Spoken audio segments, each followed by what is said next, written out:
네, 지난 한 해를 마무리하고 새로운 한 해를 시작하는 새해 첫 주일 아침입니다. 어떤 마음의 양식을 챙기면 좋을까요? 주일 아침에 설레는 나눔 2주의 책, 새해 첫 2주의 책 소개해드릴 책입니다. 초대 조선 대목구장, 하느님의 종 불이기엘의 주교님의 전기, 영원히 머물 것처럼 곧 떠날 것처럼 생활성서사에서 나왔고, 특별히 이 책을 기획하고 보급하기에 앞장서는 서울대교구 순교자 현양위원회 부위원장 원종현 신부님 직접 스튜디오로 와주셨습니다. 인사하겠습니다. 어서 오세요. 반갑습니다. 신부님. 네, 반갑습니다. 우리 아나운서님. 저도 원종현 야고보입니다. 아, 그러니까요. 두 야고보와 함께 새해를 엽니다. 그렇습니다. 네, 신부님 새해 복 많이 받으시고요. 새해 복 많이 받으십시오. 예, 감사합니다. 네, 고맙습니다. 이렇게 새해가 시작됐습니다. 새해 마음 어떤 마음으로 시작하고 계시는지. 행복은 전염이 쉽게 된다 하는 사실 격언이 있습니다. 영어 격언인데 영어로 말하긴 그렇고 행복은 쉽게 전염이 되고 마찬가지로 불행도 빨리 전염이 된다고 그럽니다. 내가 행복을 느끼는 그 순간은 내 주변의 사람들이 기뻐하고 또 행복한 순간에 갖는 내 감정이기 때문에 쉽지는 않지만 2025년 올 한 해는 좀 더 노력해 봐야 되겠다.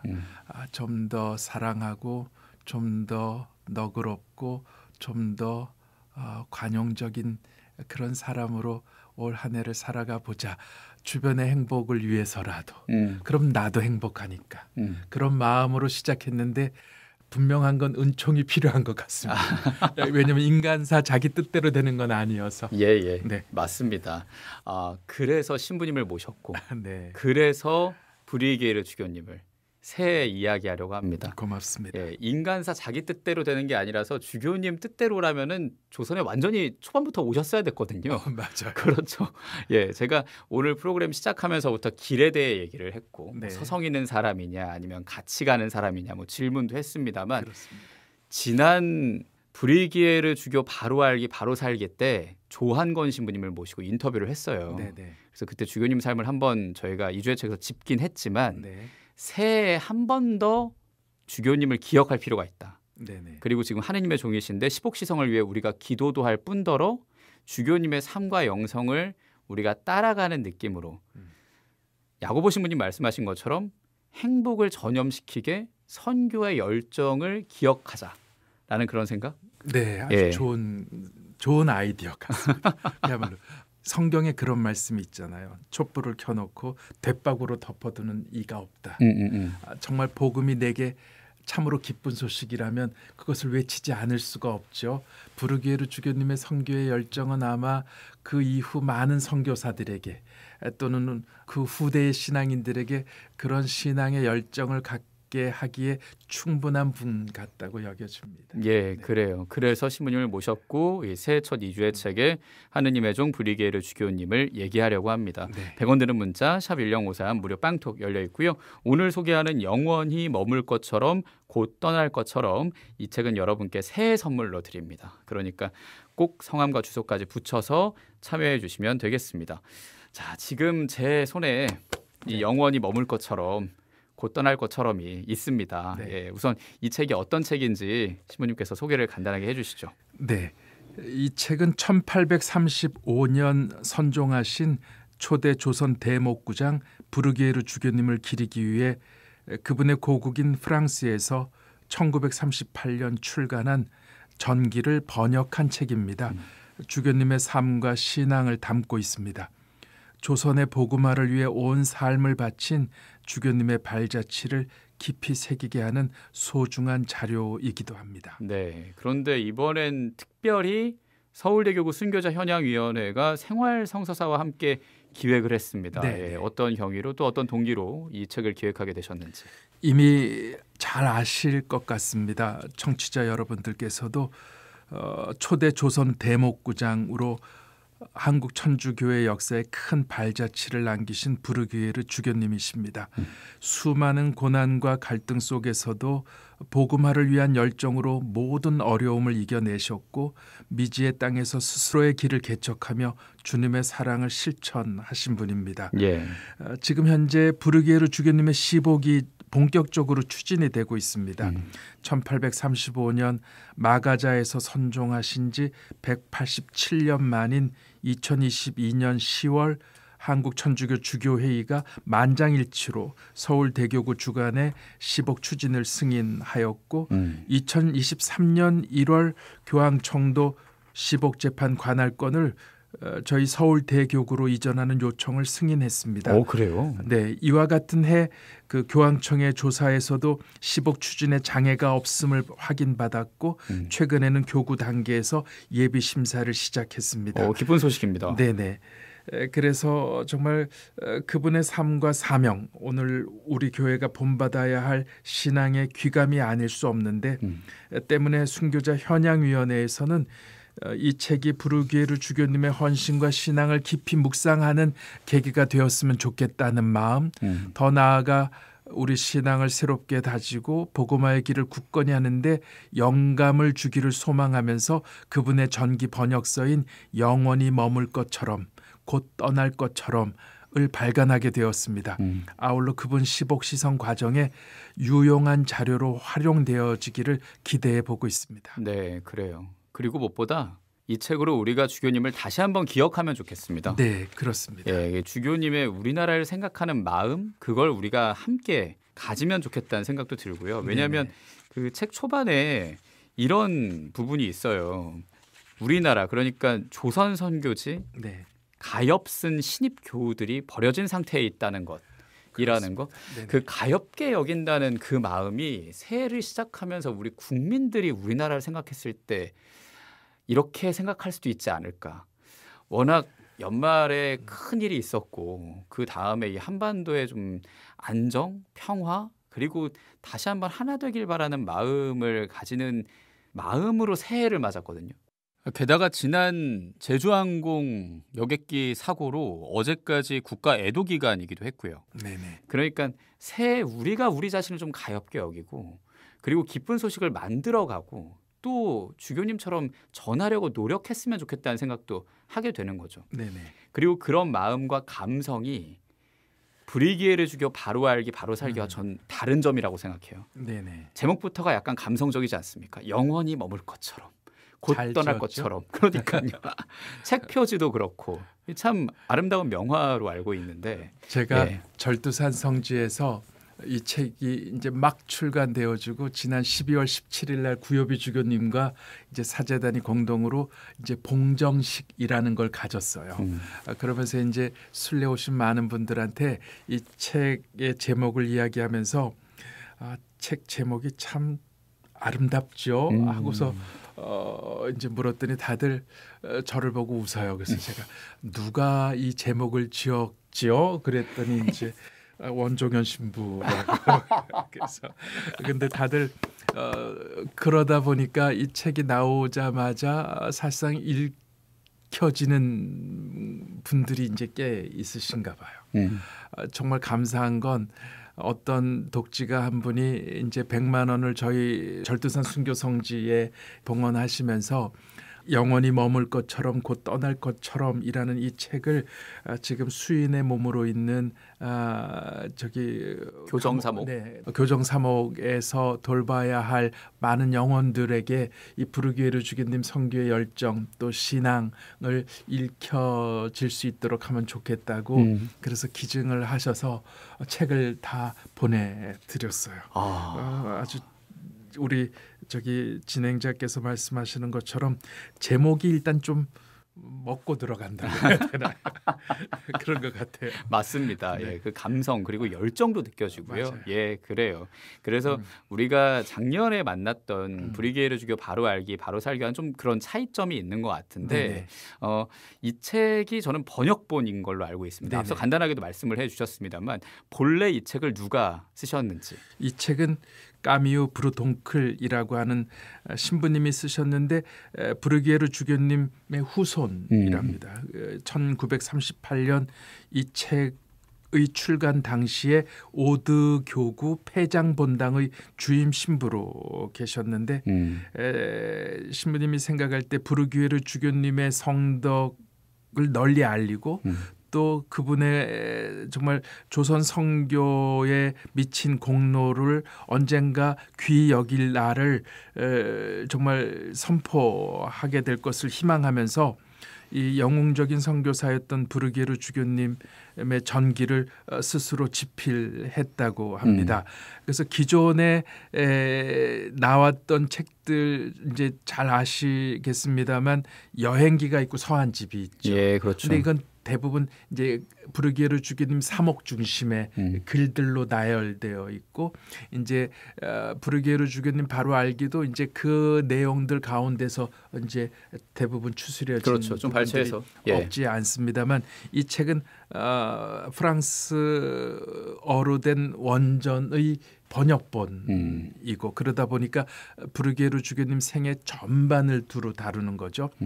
그러면서 선교 여정 안에서 그분이 경험했던 많은 일들을 통해서 또 그 일과 사람들을 통해서 또 경험하게 된 하느님, 또 그 안에서 당신이 변함없이 선교의 열정으로 지속할 수밖에 없었던 이 힘든 시간들을 나름대로 이해해가는 모든 과정까지 포함해서 전반적으로 주교님의 신앙과 삶을 소개하고 있다고 보시면 될 것 같고요. 예. 더 나아가서 그분이 이제 마지막엔 안타깝게도 조선 입국을 하지 못하시고 내몽고 땅 마가자라고 하는 곳에서 선종을 하시는데 선종 이후에 그분의 유해가 모셔지는 경로와 이제 조선 땅에 1931년에 이제 조선 대목국 설정 100주년의 기념해서 그분의 시신이 용산 성직자 묘역에 모시게 되는 것까지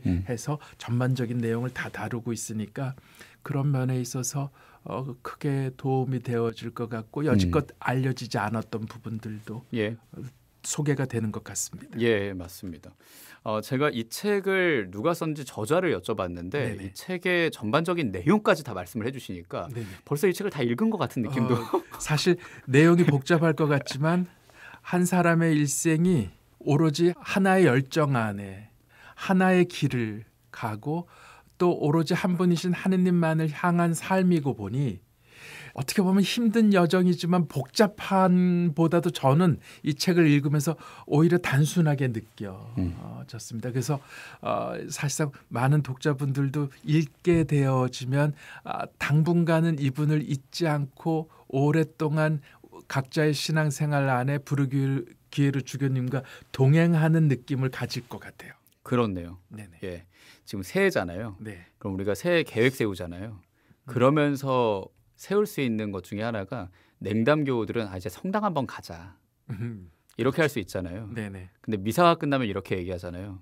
미사가 끝났으니 가서 복음을 전합시다. 네네. 근데 그걸 기쁘게. 예. 좋습니다. 우리 원종현 야고보 신부님 말씀하신 것처럼 단순하게 선교, 교회, 하느님, 기쁨. 요것만 기억하고 주교님처럼요. 그래요. 그럼 어떨까요? 딱 한 가지만 첨언하고 싶다면 제가 간혹 잘 표현하는 문구인데 신앙은 관념의 산물이 아니거든요. 신앙은 참으로 단순한 믿음에서 비롯되어지는 것이고 성경에서 낫기를 원하는가라고 물으시는 하느님 앞에 예 주님 제가 낫기를 원합니다라는 응답 가능한 것처럼 그건 생각하고서 말하는 게 아니잖아요. 사실상 내 안에 간절함이 있어서 가능한 기도이니까 2025년엔 좀 단순한 믿음 안에서 정말 그 믿음 안에 항구하고 그 믿음이 우리에게 가져다주는 기쁨 안에 또 주변을 헤아리면서 살아갈 수 있는 그런 시간 됐으면 참 좋겠습니다. 네, 그래요. 그 단순한 마음, 조선에 선교를 하겠다. 네. 가엾은 이 조선 땅의 불모지에 선교 그리고 신앙을 전파하겠다는 그 열정을 이제 얘기 나누려고 합니다. 네. 음악 한 곡을 듣고 분량상 이 주교님의 간략한 일생들 면면을 좀 살펴보는 걸로 하겠습니다. 네. 어떤 곡 들으면 좋을까요, 신부님? 최근에 저와 함께 절두산 성지에서 생활하고 있는 또 다른 6분의 신부님들이 계세요. 아마도 이 방송이 나가면 우리 신부님들이 제가 오늘 무슨 이야기를 했나 듣고 싶어 하실 거고, 또 반드시 자신들을 제가 오늘 소개하기로 했기 때문에 우리 절두산의 신부님들과 이 멋진 시간을 함께 나누는 의미에서 저희 숙소의 젊은 신부님들이 저한테 정미조라는 그 연세 많으신 가수분이신데 그분의 어른이라는 노래가 아주 MZ 세대에게조차도 아주 잘 호소력이 있다고, 그래서 저한테 벌써 2번이나 들려주고 이 노래를, 그래서 저도 오늘 이 노래를 우리 신부님들에게 이 공영방송을 통해서 전해드리는 시간을 가져보고 싶습니다. 그 유명 드라마 OST죠. 네네, 나의 아저씨. 나의 아저씨. 예, 네. 맞습니다. 신부님의 추천곡입니다. 그리고 6분의 신부님께 네네. 전하는 그런 곡이라고도 합니다. 네. 정미조의 어른 함께 들을게요.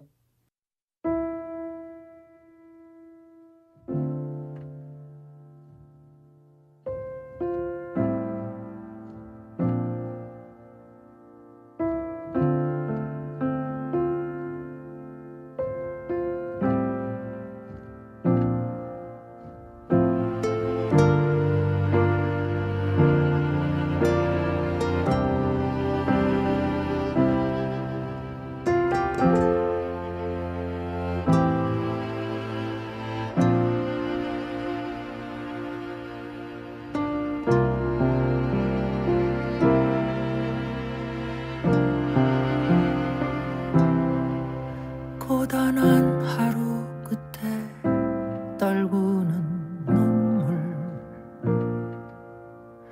난 어디를 향해 가는 걸까? 아플 만큼 아팠다 생각했는데 아직도 한참 남은 건가 봐. 이 넓은 세상에 혼자인 것처럼 아무도 내 맘을 보려 하지 않고, 아무도 눈을 감아보면 내게 보이는 내 모습, 지치지 말고 잠시 멈추라고, 갤 것 같지 않던 짙은 나의 어둠은 나를 버리면 모두 갤 거라고.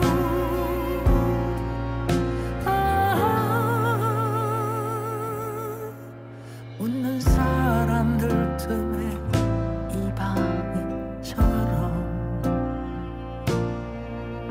혼자만 모든 걸 잃은 표정,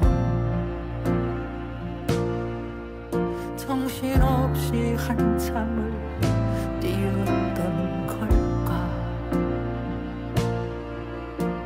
이제는 너무 멀어진 꿈들,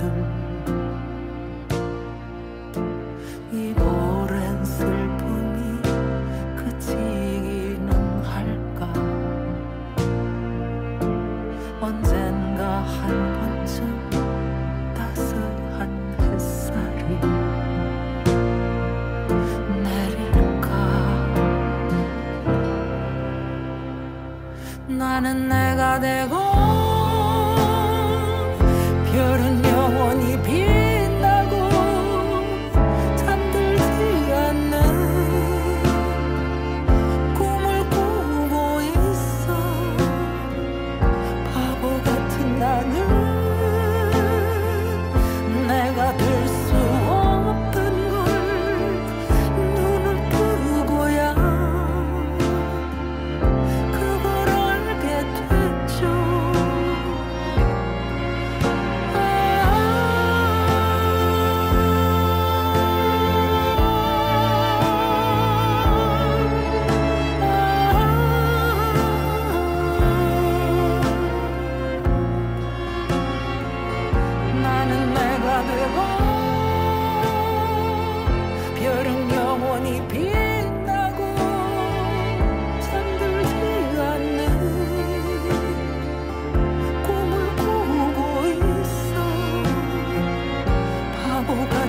나는 내가 될 수 없단 걸 눈을 뜨고야 그걸 알게 됐죠.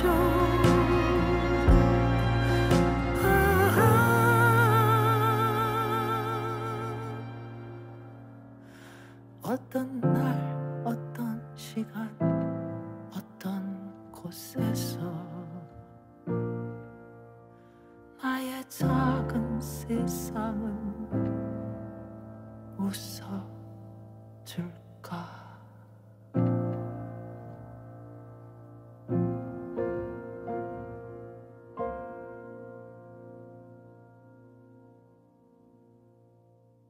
네, 원종현 야구보 신부님의 추천곡이었습니다. 신부님들 듣고 계십니까?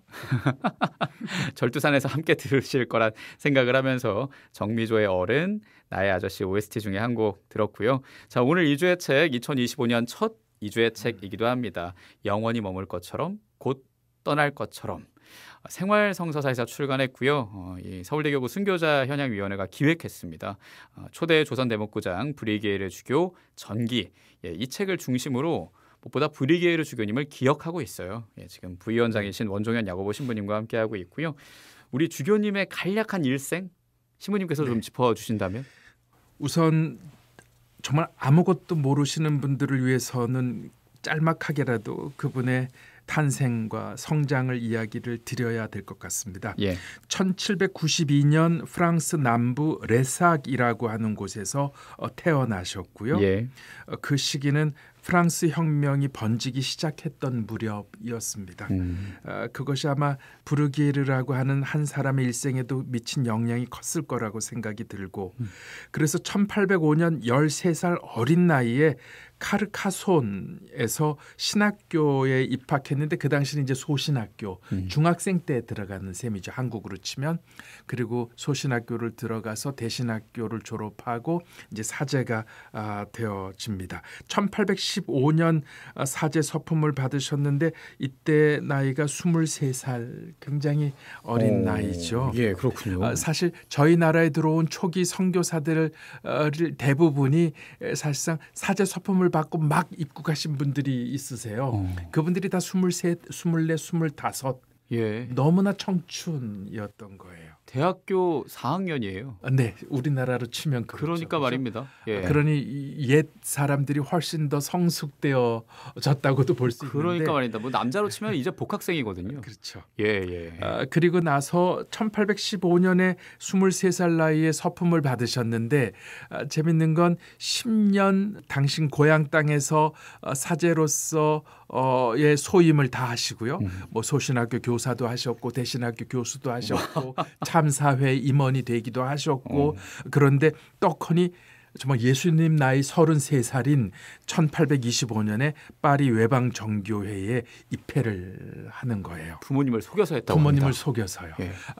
부모님을 속이는 이유에 대해서 당신의 메모장에는 이것이 어쩌면 효도일 수밖에 없지 않겠나. 왜냐하면 선교의 길을 간다는 건 영구히 부모와 고향을 떠나가는 일이고 또 그 선교 지역의 여건에 따라서 기꺼이 자기 목숨까지도 내어놓아야 하는 현실이고 보면 선교가 순교가 된다. 네, 선교가 순교가 되는 현실에 부모님에게 이 이야기를 어떻게 하고 떠날까 슬퍼하고 붙잡고 목매어 애원하는 부모를 뒤로하고 그러니 차라리 보지 않고 떠나면서 편지를 남기는데 자주 연락드리겠습니다 하는 이 담담한 편지 한 줄로 길을 떠납니다. 그리고 나서 이제 1826년 드디어 선교사로 임명이 되어서 지금의 태국 방콕이고 당시는 샴이라고 했는데 이 샴에 도착을 합니다.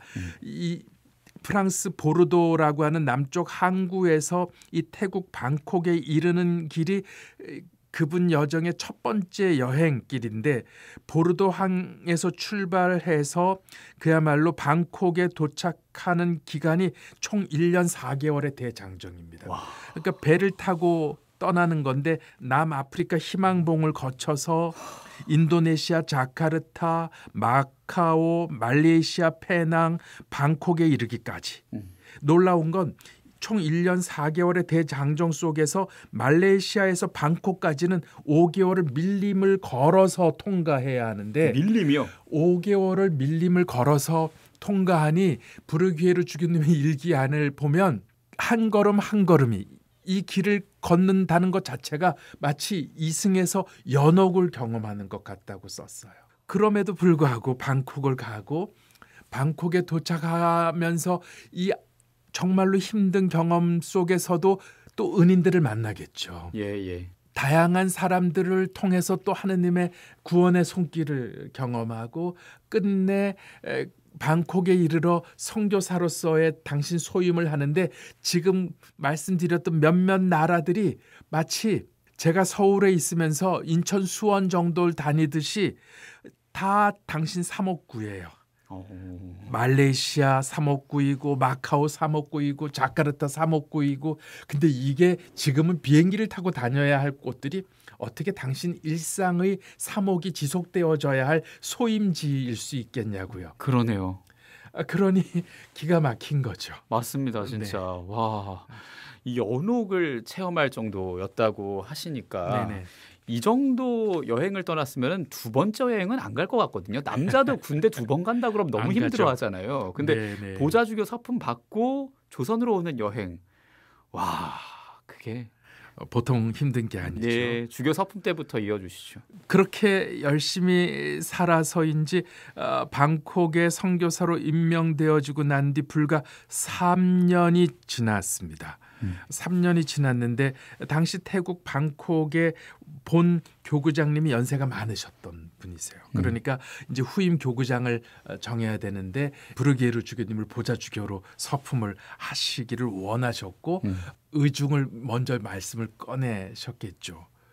그런데 이미 그 시점에서 부르기에르 주교님은 이미 조선 선교의 뜻을 마음에 담고 계셨던 거예요. 그래서 조선 선교의 마음을 담고 계시면서 그러면서도 또 교회에 순명하지 않을 수가 없으니까 이제 주교로서 서임되어지는데 당신의 주교로서의 사목 목표는 놀랍게도 가서 모든 민족을 가르쳐라 하는 가서 너희는 만방에서 복음을 전하라 하신 예수님의 말씀을 그저 주교로서 당신 사목 목표로 삼았으니 이분은 태국 방콕에서 정착할 의사가 그때부터 없었던 것 같아요. 그렇네요. 떠나갈 준비를 이미 하고 있었던 분 같아요. 예.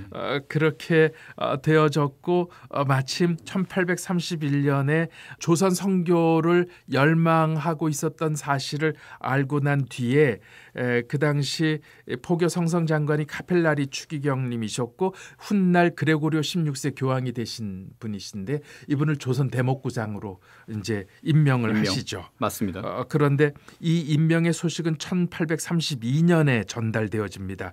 조선 대목구 설정 그 다음 해죠. 예. 그러면서 이분의 두 번째 여행이 드디어 이제 태국에서부터 시작되어지는데 다시 조선을 향해 말레이시아 페낭에서 출발을 해서 싱가포르를 거쳐 필리핀 마닐라에 도착을 하고 이어서 마카오에 포교 성성 격리부가 있어서 그곳에 들려서 처음 조선 신자들에게 조선 대목구장으로서 편지를 씁니다. 내가 어떤 마음으로 당신들에게 갈 것이고 당신들의 기도가 하느님께로부터 간합되어졌고 이토록 오랜 세월의 염원이 이제 우리의 만남으로 이루어질 것이 불과 며칠 남지 않은 듯이 편지를 썼겠죠. 희망을 담아. 예. 그러면서 중국 내륙으로 들어가시기 시작하는데 당시 이 마카오는 포르투갈 영해에 있지만 사실 지금 중국의 광동성에 해당하는 곳이고요. 예. 그러면서 거기에서 복건성, 광동성에서 복건성까지는 지금 가려면 비행기 타고 가셔야 됩니다. 그럼요. 비행기 타고 2시간 반을 가야 되는데 복건성 보관시로 이제 향하면서 중국 본토에 들어간 게 1833년 3월 1일입니다. 그렇군요. 그리고 이 조선을 향한 중국 대륙 종단을 하시게 되는데 놀랍습니다. 물 한 모금 드시고요. 네네. 일단 신부님이 주교님의 이 탄생부터 두 번째 여행까지 이끌어주고 계시는 이때에 종단의 내용 중 일부를 우리 신부님이 직접 읽어주실 겁니다. 예, 저희가 또 좋은 음악도 준비해놓고 있으니까요. 원종현 신부님이 읽어주시죠.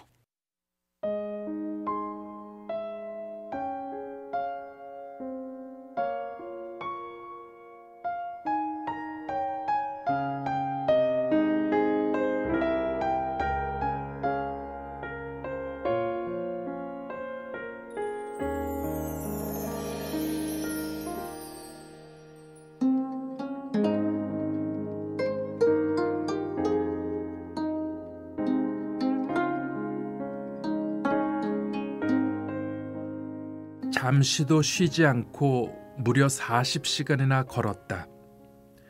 북경으로 가는 중앙 황로를 따라갔다. 이 길이 가장 힘든 길이었다. 산길은 사다리나 계단과 같았고 평야는 날씨가 건조하면 먼지로 가득하여 앞이 안 보였으며 비라도 내리면 발이 깊숙이 빠지는 진창이 되었다. 이 때문에 가능한 밭길을 택하여 걸었다. 하루는 서로가 알 수 없는 오해로 서로 다른 길을 걷다가 부르게르 주교만이 홀로 평야 한가운데 있어 당혹감을 겪기도 했다. 다행히 안내인들 가운데 한 사람이 주교를 찾았다. 그 안내인은 부르게르 주교가 뇌출혈에 걸릴까 걱정이라고 말했다. 하지만 사실 부르게르 주교는 그보다 배고픔과 목마름으로 죽을 지경이었다. 하루가 넘도록 아무것도 먹지도 마시지도 못했기 때문이다. 여행자들은 이제 황하강을 건너 산동 지방으로 들어갔다. 우리의 선교사는 기진맥진해 있었다. 배에서 내려야 할 때 나는 부축을 받아야 했다. 나는 임종을 맞는 천식 환자처럼 숨을 가쁘게 몰아쉬었다. 아주 심한 호흡 곤란이 20분 동안 찾아와 숨이 곧 멎는 줄만 알았다. 또 간질병 환자처럼 흙먼지 속에서 나뒹굴었다. 이러한 기이한 모습과 참으로 이상한 옷차림은 내 주위에 있던 많은 중국인들의 시선을 끌었고 대경 실색한 나의 안내인들은 서둘러 나를 다른 곳으로 옮겼다. 그들은 나를 어느 오두막 그늘 아래 눕혔다가 신선한 공기를 마시게 하려는 생각에서 나를 뜨거운 햇볕이 이글대는 밭으로 옮겼다. 설상가상으로 그들 가운데 하나가 중국식 모자로 내 얼굴을 덮었는데 이 모자가 바깥 공기를 완전히 차단하여 나는 간신히 쉬던 숨마저 완전히 끊길 뻔했다. 마침내 선하신 하느님께서 내가 차를 마실 수 있게 해주셨고 펄펄 끓는 뜨거운 차를 몇 잔 마셨다. 이렇게 차를 마시고 나니 숨을 고를 수 있었다. 하지만 기력은 회복되지 못했다. 나는 나 자신에게 이렇게 말했다. 자, 힘내자. 오늘은 죽지 않을 거다. 그리고 나는 다시 길을 떠나야 했다. 그 지역이 위험했기 때문이다.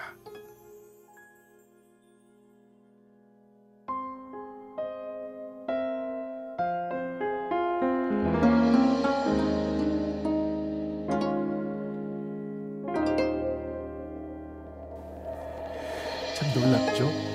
길을 떠나야 하는 사람은 앞에 무언가 희망이 보이고 또 길이 보여서 그 길을 가고자 하는데 부르게르 주교님은 사경을 헤매다 돌연 다시 길을 나서야 했던 까닭은 그 장소 역시 더할 나위 없이 위험 지경이었고 또 낮에 차를 드신 거는 그분으로서는 굉장히 은혜로운 현실이었던 것이 중국의 관습에서는 차는 저녁에 마시는 거여서 낮에 차를 마시고자 하면 중국 안내인들이 그 찻잔을 뺏었다는 기록이 있을 정도였어요. 예, 관습 문화에 따라. 네네. 예. 그러나 이제 정말 질식하여 숨이 넘어가고자 하니 그의 청을 거절할 수가 없었겠죠.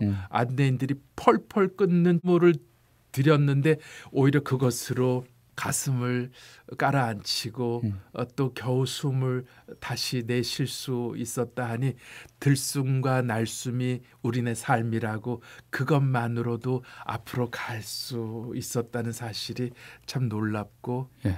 어쩌면 그 순간에 하느님이 그분과 함께 동행하지 않았을까요? 마치 모래 위에 두 발자국처럼 주님 지금 이 어려운 처지에 어디 계십니까? 부르기에르 주교님 물으니 들려오는 음성이 있더라.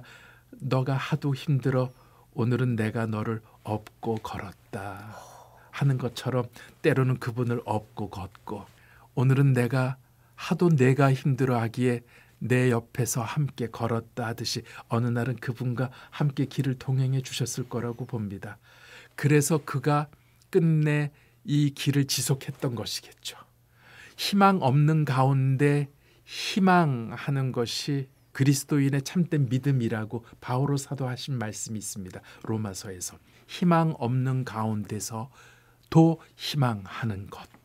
그 믿음이 이분에게 있어서 끝내 초대 조선 대목구장으로서 자신을 기다리고 있는 그 박해의 땅에 하느님의 자녀들을 향해서 길을 멈출 수가 없었겠죠. 그리고 그 자녀 중에 한 사람이 저라는 게 자부심이 생깁니다. 그리고 일상으로 느끼는 신앙이 얼마나 소중한지를 다시 한번 생각하게 되고 네. 신부님이랑 저랑 야고보잖아요. 맞아요. 야고보 사도하면 빼놓을 수 없는 게 산티아고 순례길이고 그게 맞아요. 800km 정도 된단 말이죠. 네네. 그거 요즘 순례하려면은 몇 달을 준비해서 가요. 그리고 컨디션을 어떻게든 만들어서 네네. 마치 마라톤 도전하듯이 가는 그런 순례길로 가는 게 800km인데 와 어떤 마음이셨을까? 우리 아나운서님 아세요? 이분이 중국 복건성 보간시에 도착해서 거의 중국 동부 연안을 따라서 이제 강서성에 들렸던 그 장소만을 제외하고 거의 동부 연안을 따라서 이제 만리장성을 넘고 마가자에 이르러 이제 임종을 달리하시는데 그 길이 온통 정말로 실제 그 길을 연장하면 2,600km가 넘어요. 2,600km요? 네네. 와.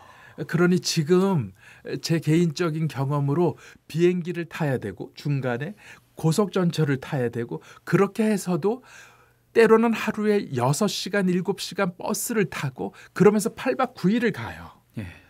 그런데 이분은 이 길을 무려 2년 6개월.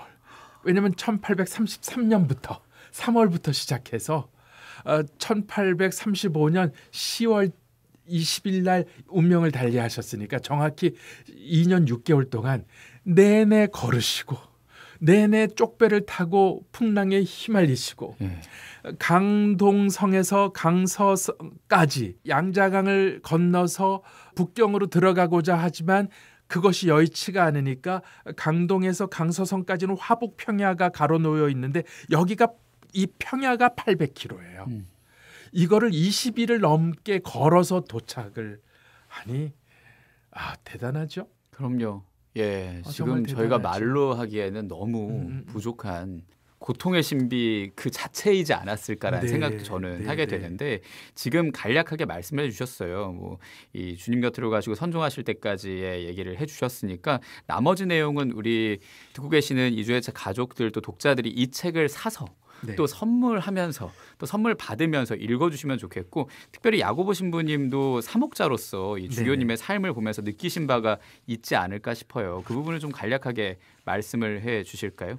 이 책을 읽으면서 제일 먼저 감동받았던 첫 번째 이야기는 부르기에르 주교님이 이제 선교사로 사실 처음 지망하셨던 곳은 지금의 베트남이셨는데 그 어떤 여건 속에서 이제 샴 지금의 방콕으로 가신 거죠. 예. 근데 그 당시 아시아인들의 삶은 정말 어려웠던 시간들이었나 봐요.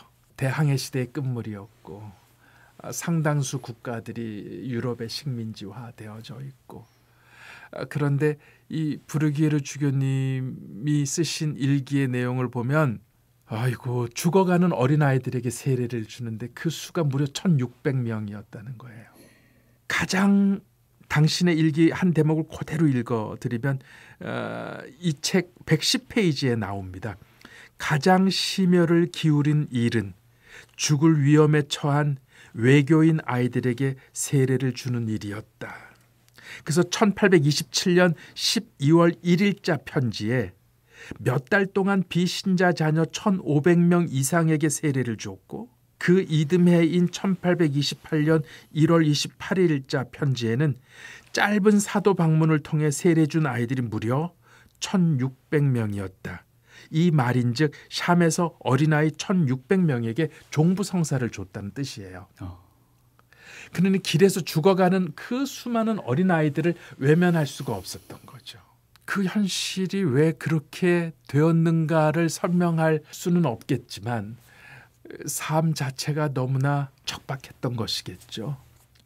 그리고 지금의 생명 존중 인권이라는 개념이 그 땅의 현실 안에서는 도무지 상상하기 어려웠던 것이겠죠. 네. 그러나 선교사로서 부르게르 주교님의 눈에는 그 어린 생명을 하느님께로 되돌리는 일이야말로 지금 당신 스스로가 감당해야 할 가장 우선시되는 사목이었고 외면할 수 없는 일이었고, 그래서 성당을 찾아오는 예비 신자들을 대상으로 교리 교육을 하고 세례를 주고 하는 여유로움이 아니라 죽어가는 아이들에게 세례를 주고 그 옆에서 망연자실 슬퍼하는 부모들을 위로하고 또 나중에 그들이 신부님을 따라서 세례받기를 자원하여 성당에 오고 그렇게 해서 하느님 나라 안에는 그분의 가난한 백성으로 가득 찬 거죠.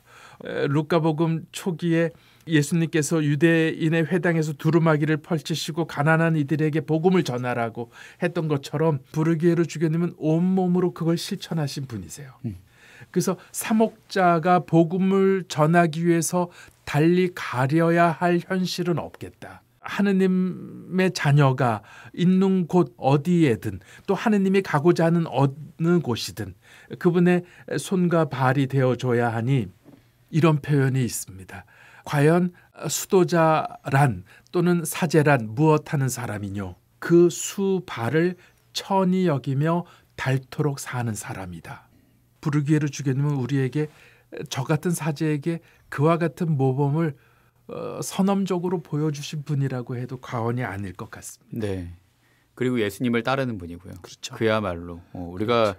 당장 직전에 성탄이었죠. 네네. 예, 요즘 말로 하면 여물통에서 태어나셨습니다. 네네. 가장 낮은 곳에 태어난 그 아기 예수님의 모습 그대로 가장 낮은 곳을 찾아 거기서 종부성사를 죽어가는 아이들에게 세례를 줬던 그 주교님의 모습 생각하면서 마무리할 시간이 다 됐습니다. 아이고. 벌써. 예.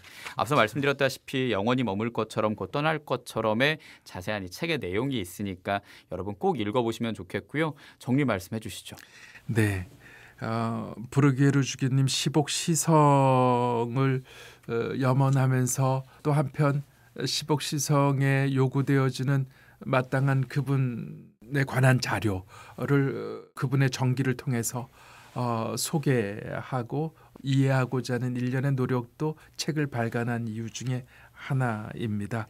부르게르 주교님의 시복시성을 위한 기도가 어디에서든 끊임없이 이어졌으면 좋겠고, 방금 전에 말씀드린 것처럼 어린 영혼을 구하기 위한 선교사의 애틋한 노력처럼 우리가 펼치는 하느님의 사랑과 또 자비와 용서도 이 땅에서 살아가는 모든 구성원들에게 정말 하느님 나라를 체험케 할 수 있는 보다 원천적인 노력이 되었으면 좋겠다 싶습니다. 전하는 자가 있어서 듣고 듣는 자 있어서 믿고 믿는 바 있어서 행한다고 구체적인 실천이 가능한 우리 신앙인의 삶이면 좋겠다 싶고, 제가 절두산 성지나 서소문 성지에서 강론 때 외람 때지만 이런 표현을 들어서 강론을 잘 하는데, 정말 하느님께서 우리에게 허락해 준 남은 날들을 신앙 안에서 항구하게 살아갈 수 있고 또 진실되게 살아갈 수 있다면 더할 나위 없겠다. 그러니 혹시 청취자분들께서도 제 나이 못지않게 이제 하느님 부르시는 그날을 염원하면서 사시는 분들이라면, 이 시간에 함께 참여해 주신 분들이라면 부르게르 주교님 이 책 꼭 읽어주시고 또 주변에도 소개해 주시고, 그래서 믿음 없는 분들에게는 좀 더 강한 믿음을, 또 믿음이 있는 분들에게는 그 믿음을 보다 기쁘게 살아갈 수 있는 참된 신앙을 가질 수 있도록 함께 해주시면 좋겠습니다. 그래요. 그렇게 우리 신앙 선조들 또 우리 역사 안에 있는 브리게이르 주교님 닮는 새해를 만들면 좋겠습니다. 그래서 준비한 곡은 전설 속의 누군가처럼 입니다. 예, 신승훈의 목소리로 이 곡 오늘 마무리하는 곡으로 준비해 놓고 있고요. 자, 오늘 영원히 머물 것처럼 곧 떠날 것처럼 생활성서사에서 나온 책이고 이 책을 기획하고 보급하기에 앞장서는 서울대교구 순교자 현양위원회 부위원장 원종현 야고보 신부님과 함께했습니다. 신부님 오늘 말씀 감사합니다. 네, 초대해 주셔서 감사합니다. 네, 그리고 새해 복 많이 받으십시오. 네, 또한 새해 복 많이 받으십시오. 네. 예, 저도 함께 인사하겠습니다. 김지현 야고보였고요. 방송 끝나는 9시까지 여러분 신청 받겠습니다. 100원 드는 문자 샵 1053으로 성함과 주소 꼭 붙여서 놀러와 주십시오. 책 한 권으로 평화를 빕니다.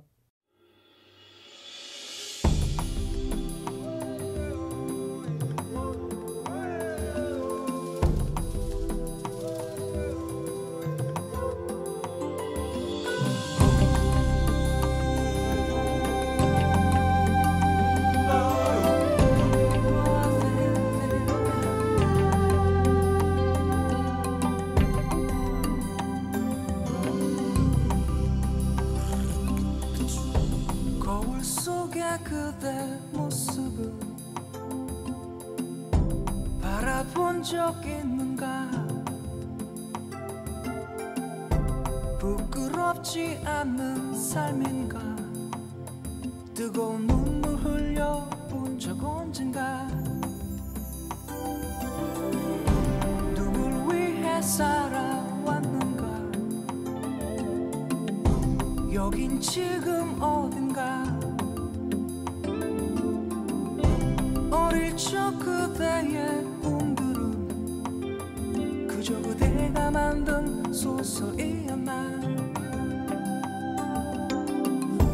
이젠 한번 생각해봐 그대 안에 다른 너 움츠리지 말고 너의 날개를 너의 미래를 향해 날아보는 거야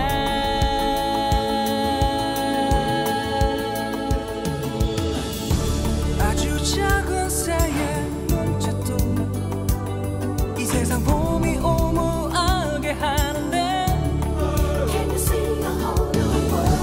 부질 없는 그대 몸짓은 그 누구에게도 느낄 수 없게 해 그대 아직 늦지 않았어 두 팔을 벌려 너의 날개를 펴고 전설 속의 누군가처럼 그대의 미래를 향해 월월 날아봐